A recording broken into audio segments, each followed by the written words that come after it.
Welcome back to the Effortless Swimming Podcast. My guest today is Dan Atkins, and Dan is the Queensland National Performance Centre head coach here in Australia, working with a range of elite triathletes with the top end performers. So, today on the podcast, I want to get into some of the strategies that Dan uses with those athletes, but how us as everyday swimmers and triathletes can use those as well, and to also dig into your coaching philosophy and strategy because I love to learn from people who are working with at some of those top end athletes and to get the knowledge and understand what people like yourself, Dan, are thinking about and are doing to help their triathletes. So, Dan, welcome to the podcast. Thanks, Brenton. Real honour actually to be here. So I really appreciate the invite, and hopefully your listeners will get something out of me. Well, you come from a swim coaching background and then transition to triathlon coaching. So, what was that transition like for you? Because I understood when I started working with triathletes that I've got to take a different approach here. That they don't move the same way. They're not training for the same events. So I've got to change my strategy. So how was that for you when you made that transition? Yeah, thanks, Brenton. 2003, I was still competing at a reasonable level in triathlon, and made the jump across. Well, I guess it naturally happened with myself, and I've seen this with a lot of coaches that they find themselves just imparting knowledge to people, and then they sort of have an epiphany that, oh, geez, maybe I should start coaching. And that for me was 2003, when I was sort of questioning what I was doing as an athlete, and I was pretty tired, and had a long time in the sport. And I've always been fascinated by swimming. As a young kid, I grew up in around some amazing squads, and met some amazing swimmers in their prime, like Duncan Armstrong, and people like that I just sort of were warm to as a young developing athlete, and had spent some time listening to Ian Finlay and Laurie Lawrence and the real legends of Australian swimming. And I guess for me, the swimming was always fascinating. For me as a triathlete, it was the most enjoyable part of it, which sounds crazy to think you're going up and down a black line as opposed to being out in the bike or the run. But there was something about the pool for me. Once I got that, in inverted commas, feel for the water right, it was always my most enjoyable aspect of triathlon. So when I decided to start coaching, there was an opportunity to sort of take over a pool in my area in Brisbane, and start doing some learn to swim. So I wasn't necessarily looking at being a squad swim coach. I was just looking to actually make some money, and there was a good little business that was a learn to swim business that I sort of threw myself into. But it's interesting now, after 20 years of since I was doing that some of my philosophies as a learn to swim coach has sort of transferred to being an elite triathlon coach. So um, I think just some of the language I use and the simplicity in how to deliver sessions has sort of rolled from teaching 3-year-olds how to swim to teaching 25, 26-year-old elite Olympians. So it's sort of like taking a full circle, I guess. Well, if you the kids are the real test, aren't they? Those young ones, you have to explain it in such a clear and simple way for them to be able to understand it. That you have to work that out. And when you first start working with those younger kids, like personally, I over explained things to them. I was using words that weren't simple enough, and so you really have to try and find the simplest solution to it, or the simplest way to explain it. So I totally understand why that is. And what, is there anything that comes to mind? What are some of those Mm. phrases or ways that you continue to teach to the elite guys?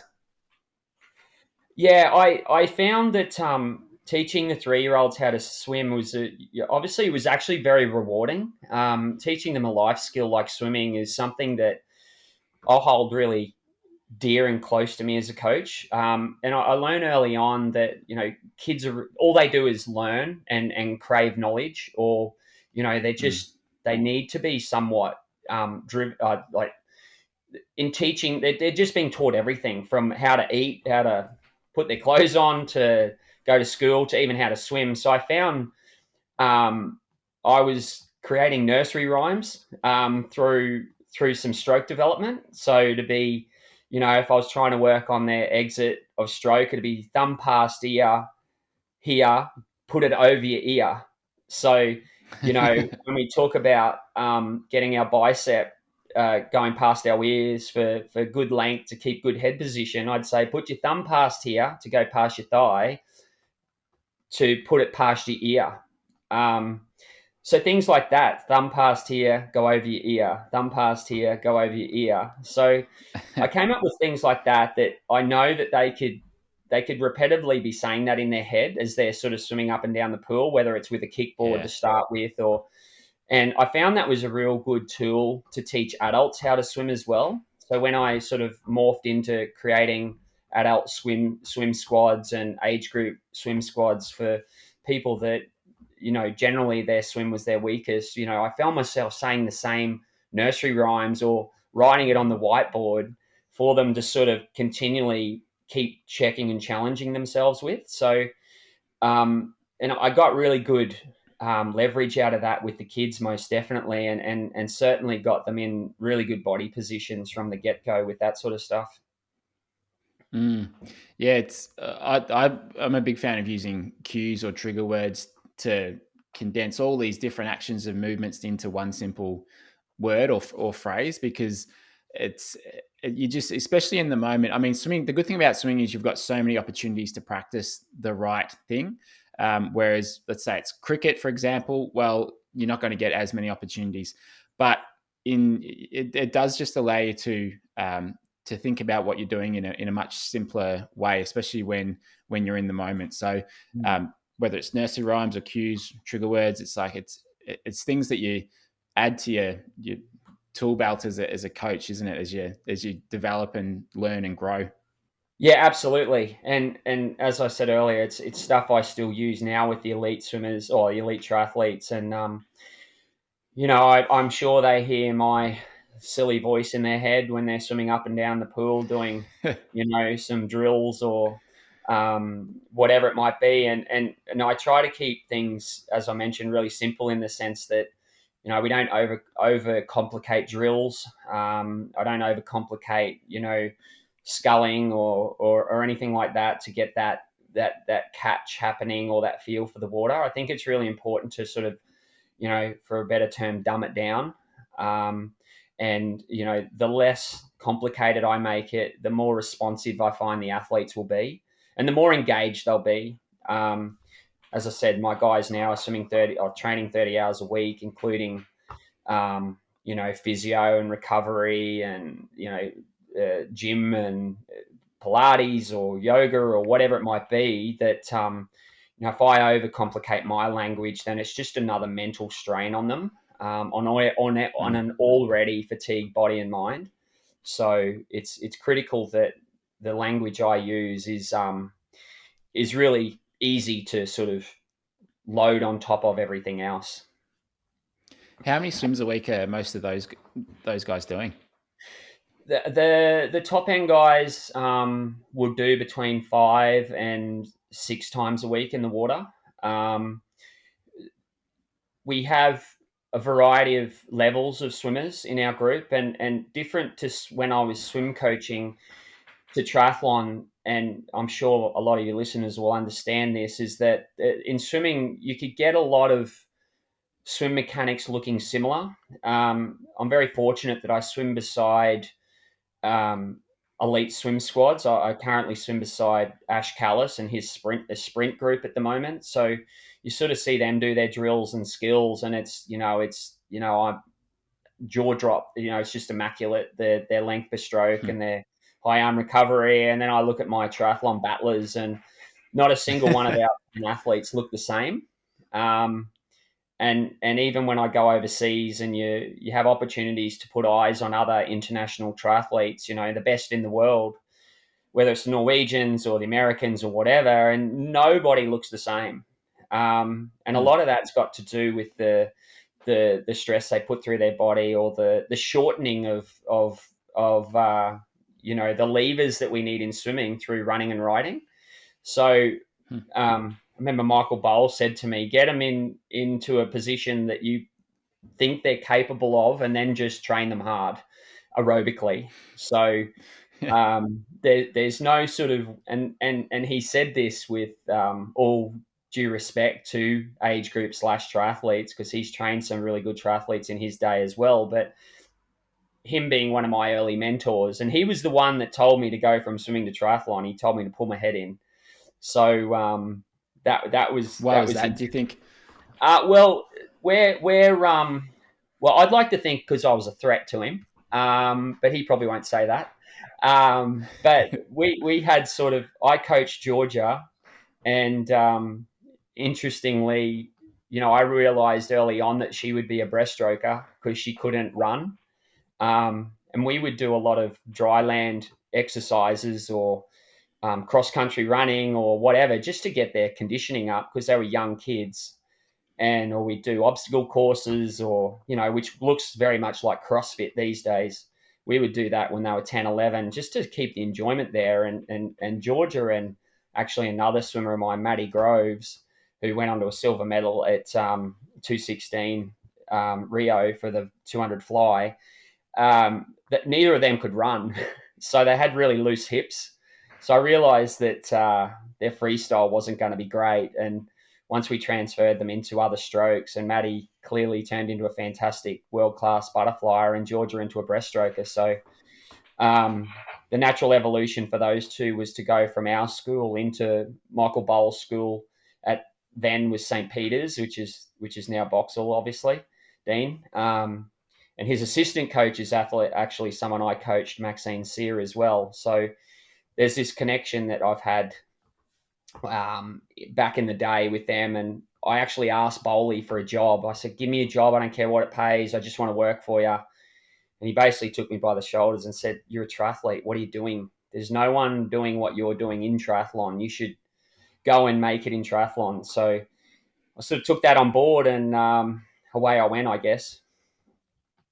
What was the move then for you? Did you start a club? Did you just take on some triathletes? What was the next transition like for you? Well, it was interesting because it wasn't necessarily. It just sort of morphed into it because, as I said earlier, I like to condition the athletes on land as well at young ages. I like to give them some um, lots of strength and conditioning around dry land, but also we were doing things like obstacle courses and setting up mini CrossFit things using the jungle gym down at the playground, and then I had some of my mates who were elite triathletes turning up, and I remember a Wednesday night was always a threshold session for us in the pool, and the triathletes would be on their stationary bikes doing the 10 200s, but on the bike. So they would sort of start when they start and stop when the first person stops. So they might be, coming in on 2:30 and having 30 seconds rest, leaving on 3 minutes and going again. So there's a real inquisitiveness from some of the younger swimmers, and they sort of morphed into triathlon, going, "I'm a bit bored with this swimming stuff. Can we maybe ride a bike?" And I sort of just started a junior program just out of boredom and keeping athletes in the swim club, because I had a job to do for the swim club to keep people in the pool. And from there, I was able to negotiate with the swim club that I set up a triathlon club as well. And the Hmm. great thing for the swim club is that they kept athletes, through high school in the amateur swim clubs, when normally they would leave primary school and go off into the wide world of high school, or GPS systems or whatever, and never come back to the amateur swim club. So we had a really good retention system going on, where we would turn up to swim carnivals with overage swimmers, 18, 19, 20 year olds swimming for us, um, who were also doing triathlon on the side. So yeah, it sort of just Hmm. naturally happened, and then I applied for the AIS scholarship role for triathlon, and once I got that, I sort of went head and arms into triathlon, I guess. Mm. And what do you like about triathlon coaching? What is it that appeals to you? The one thing that I really like is, obviously, it's my it's been my lifelong sport. I started it as a 14-year-old and sort of dabbled in it while I was playing rugby league or swimming. And I just love the complexities of it. It is a very, very challenging sport. I always joke with Ash Callis of how easy swimming is compared to triathlon to manage.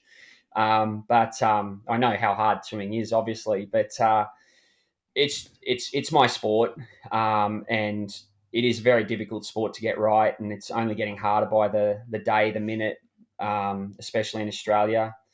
So I guess it's just I don't know. It's just an addiction, I think, that I can't get rid of, and thankfully, I'm always searching for things to improve my level of coaching and those around me as well. So yeah, it's just always been there and hard to let go of. I'd love to come back to swimming one day, though. I really would. Well, there's just so much more to think about, isn't there, with triathlon, and so many more things that can go wrong in a race, things that Mm, the athlete needs to pack and prepare for, and there's a lot of moving pieces. And I mean, I look at what some of the age group swim coaches have got to do, and especially those those guys who are like Dean Boxall or Ash Callis, like even that, I look at that and go, "Wow, there's a lot of planning involved there, a lot of thought that goes into each session and the structure of the year." And you've got these comps, and for me, and like I coached a masters club for about 8 years, and so it's quite different than an age group club. And I just always sort of looked at that and I thought that's not my strength. I don't think I could. I think I could do well, but it's not what I'm most driven to do. It's mm, working with on the technical side with people who perhaps didn't grow up swimming. So I just sort of went with my strength that way. But yeah, there's just so much to think about, and so you must have a lot going through your mind every week, every day. You've got a lot of travel as well. We were talking before, mm. like you just returned from South Korea with travel as well. So how do you try to manage all of those things that must be going through your mind? Uh, I fudge my way through it most times. I no, I don't think I'm a good bullshitter, to put it bluntly. I think there's a lot of knowledge in my head that after all these years of, whether it was competing or training with I was the best training partner on the planet in certain periods of times, I feel, because I would do anything and everything and went up and beyond for the athletes I worked with. And I worked with some of the best athletes, mainly females, and I was their training partner for a long time. And I found myself just always thinking one step ahead. I always thought about, well, where to next? What else? Whether we got through a session, and I was thinking, oh, how can I improve that the next time?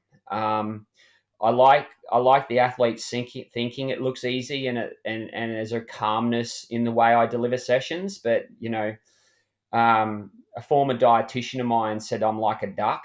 He said on top I look really calm, but my legs underneath the water are going at 100 revolutions a minute, and I like that analogy because if I'm forward facing to the athletes, they need to see a calmness and a patience and a real laid back. I'm a Queenslander through and through, and they say we got two heads up here and all that sort of stuff, and I'm okay with that because I think that it helps bring the intensity of the athletes persona come down, so they can sort of come in and be a little bit calm about what they're about to do to themselves, or what's about to be presented to them. So um, there's a lot of organisation going on behind the scenes, and probably more than there ever has been. Not only in the preparedness of the body sort of area, but also there's such a massive space in the mental well-being space at the moment, and how to care for athletes, and it's really, really consuming at the moment on how to get that right. And it's something that I'm incredibly invested into because the last thing I want is for an athlete to leave the sport and feel like they haven't achieved anything. I want them to walk away and feel like they can walk into a job interview and be proud of what they've achieved as an athlete, and that can carry through into everyday business or life. So that's incredibly important for me, and that takes probably more time and effort to get right, the actual human interaction, than it does the preparing, a training session as such. I think that's the easy part now. Hmm. Yeah, and what does that look like? Is it teaching them or being talking about life skills and all these other things that they're developing as an athlete, even if they don't, get a podium, even if they don't achieve this or that, reinforcing that they are actually learning these really important life skills? Yeah, it's a conversation that comes up a lot. The athletes I work with, most of them have been lifetime performance athletes, whether it's coming across from other sports, whether it be surf or running or swimming or whatever. So they're so ingrained into a high level of sport that they're still all really good learners. Um, I probably challenge them on the listening part. I want them to actually listen to how they're feeling and listen to how they're responding. And so there's certainly some conversations you have with athletes about how to go into a job interview, or how to carry yourself in the media, or how to be professional with your equipment. Are you staying on top of the latest goggles, or the you know latest tires or pressures and stuff like that? So again, it's just sort of simple conversations regularly that keep you connected with them.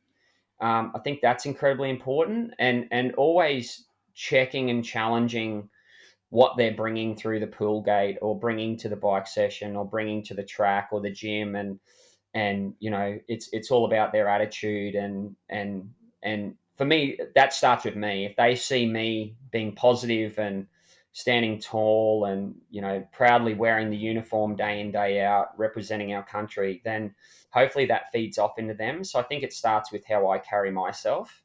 And Mm. I sort of see myself as in the trenches with them. And I know they know I've been through it as well as an athlete. So there's sort of that level of respect there. And that's why I like to continually look after myself too, because if I'm in a terrible shit space, well, that's only going to feed off into them. And I'm asking them to do things that I could never do. And, and they're just doing it. And it's quite extraordinary to be on a journey with an athlete that can swim consistently 6,400 pace for repetitive 2100s. That's it's quite a thrill to see, and they're a triathlete. So it's a privilege, and I always sort of slap myself around and remind myself of that as well, that this is actually a privileged position. It's not a given. I don't know where that's come from, but I'm a fan of my athletes, I think, is probably the best way to describe it. And Mm. yeah, I really love that part of it. So I did some filming with Keir Malverton, who trains with Dean Boxall, a couple of weeks ago, and and a similar thing happened when I filmed Dan Smith, who's up on the Gold Coast when he was training for the Tokyo Olympics. Watching those guys swim, it's just something. Yeah, you just rarely see it. Yep. But when you're in the situation where you're seeing that day to day, it can become the norm. It's like, well, this is how most people swim, or it's not that outstanding. But when you're working with people who might have only been swimming for a year, like I do, and then you see someone who's swimming at that level in person, it's magic to watch. So yeah, Yep. coming from the outside, you can really appreciate it. But I get it when you're in the thick of things and you're seeing that day in day out. It's easy to not appreciate just how amazing these athletes Mm. are.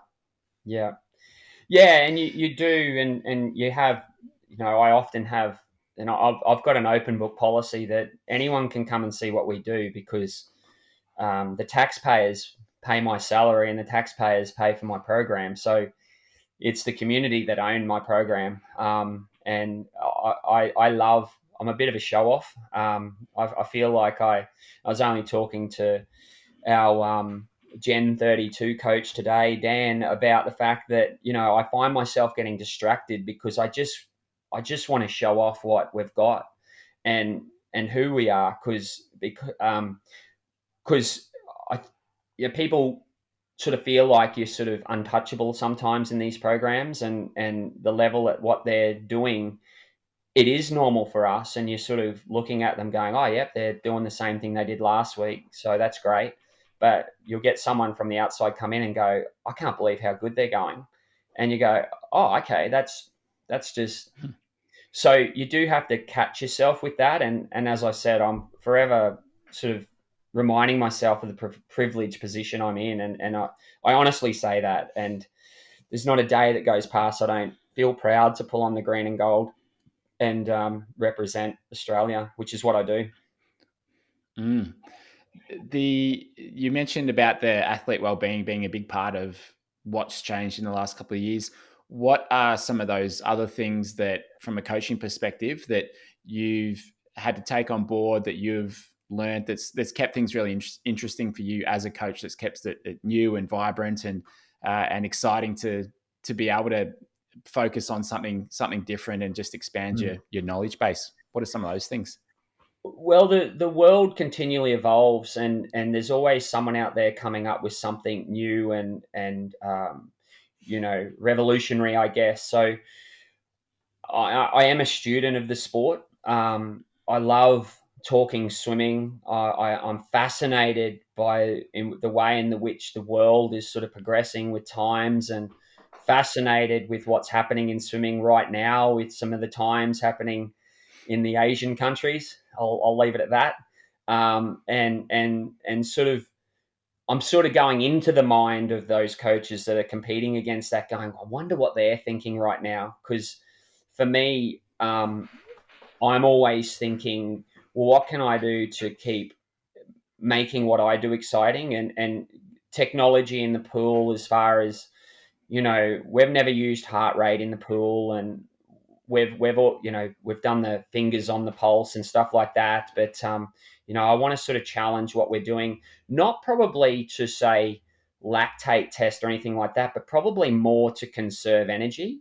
So I guess I'm looking at it from a different angle, that if we've swum, well, chances are we've got to ride and run the same day, or gym or whatever. So I want to look at, how do we conserve energy efficiently by using technology. And I've got a great staff that work with me, and I'm continually challenging them on different pieces of technology, whether it be power on the bike, whether it be aerodynamics on the bike, or different carbon plated shoes, or in the pool, whether we need to do more tether work, or whether we need to do more heart rate variability and controlled heart rate and stuff like that. So that's keeping me young as a coach. Like I'm 47, but I don't feel it. I feel like I'm still 25 and just starting out.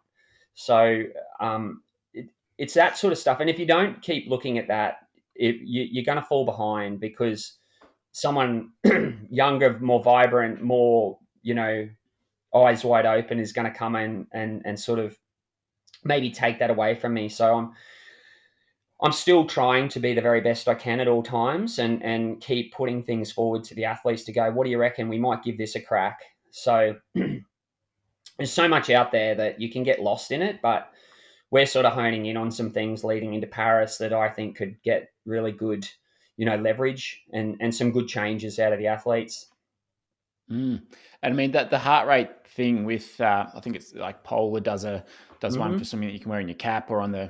on the arm, and a display in real time to the coach, right? And you can just see where your different athletes are at. Like that's reasonably new, isn't it? Like to be able to track all of that from a coach's side.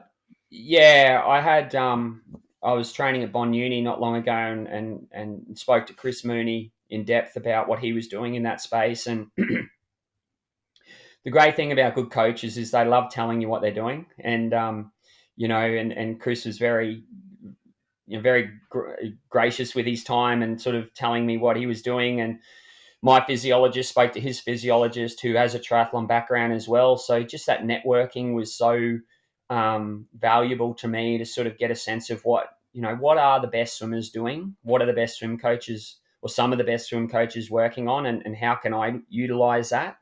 And the heart rate sort of stuff with Polar, I'm really inquisitive around that, and not necessarily to make them go harder, but probably control their levels of fatigue better. Because Mm. I think triathlon now is more about, how do we control fatigue in certain periods of time. So when I say go, they really have the ability to go, and they're not hamstrung by high levels of fatigue.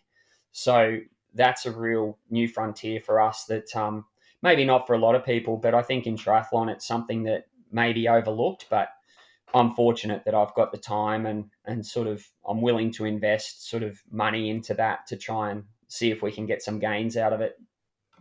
Yeah, it'd But be I don't interesting want to give to too many secrets away. no, it's not when you're going for the Aussies. So, That's right. but it'd be good to see what comes of that in the next 6 to 12 months. And I mean, just a basic one there is I always see swimmers going too hard in their like aerobic sessions, Yep. and I was guilty of this as a kid. It's like every session's a chance to just push myself and work hard, and Yep. without the understanding of, well, there you actually do need to sit at this, the lower heart rate for these sessions. That's what they're there for. But I always just wanted to push. So Mm. like just that, being aware of sort of what zone you're in there for those easier sessions, it can also just like you know exactly whether or not you're pushing too hard, because I always have to catch myself in those Yeah. easier sessions to not be going too hard, because you're feeling good, and then you see the times like, oh, I could go a little bit quicker and quicker and quicker, and then you and then you're at 180 heart rate. So yeah, Yeah. I Yeah. see And how it goes. that's one thing I don't sort of necessarily have to challenge athletes on at the elite level is trying to go harder. It's probably the other side of it. We need to go easier. Yeah. And there's probably not a day or a session that goes past where I'm like, I just want you to go a little bit more conservatively here because we've got to get ready for this. And that accumulation of 70% of workload is sort of critical for us to be able to get high levels of work done. Otherwise, the body breaks. Mm. And when they're young and they're very highly capable from a physiological standpoint, I use the car analogy that they've got an engine of a Formula One car, but a chassis of like a VW Beetle, and we've got to match the two up. You can't push the VW Beetle to 12,000 revs because it's just going to break. But you need to constantly fuel the Formula One car to get the best out of that as well. So there's a very fine balance. But as I said, it's not often do I have to tell them to go harder. They'll just naturally do that.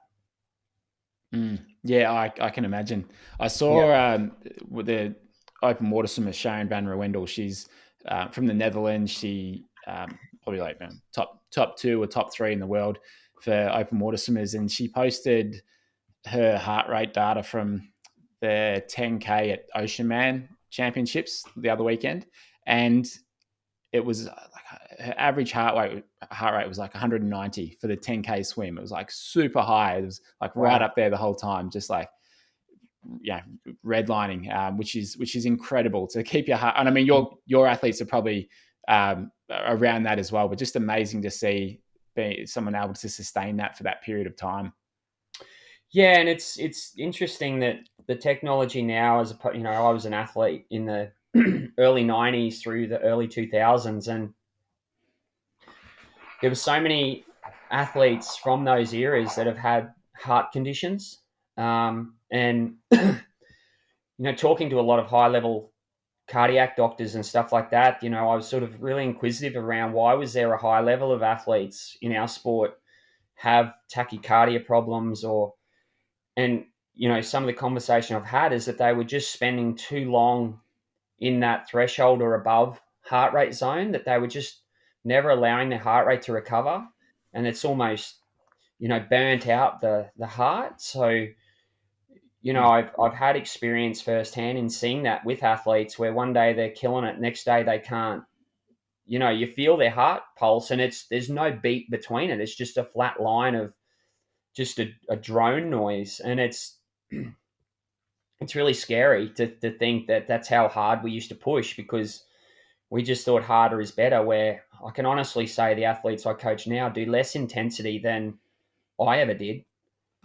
Yet they're so much quicker than they've ever been. Um, and they're so much more competent. There's so much, I mean, technology's gotten better in a way with running, most definitely, but, and cycling. Swimming arguably hasn't improved that much in a triathlon sense, but they're getting out and running harder up to the bike. So I've always said that our swimming must be getting better if our transitioning is quicker, because their conditioning is so much better now than it ever has been. Mm. Yeah, it's interesting with that, isn't it? Like I've know a few athletes who've been through that too with the heart issues. So hopefully with this smarter approach to training that it doesn't happen as often, because there's certainly been a change in that approach over the last 20 years, hasn't there? From just, harder the better, the more you can do the better, to actually being a bit smarter about things, which thank God, like as in for the athlete and for the athlete, I think it's just like, oh, it's got to be such a better situation to be in, because I sort of training with there's a guy, Buddy Portier in Melbourne. I used to train with his squad, and another guy, Willow, and he was a butterflyer on the Australian team, and he was saying they do sets of like, I think it was like 10 400s of butterfly, and just like, and they'd be doing that pretty consistently. It'd be 10 fours a fly one week, and then it would be like 2200s the next week, and just go, oh my god, how do your shoulders survive that? How does your heart survive that? So yeah, they train hard for sure, but there's a much better approach to it now. Absolutely, and it was almost like the coaching was a real dictatorship back then as well.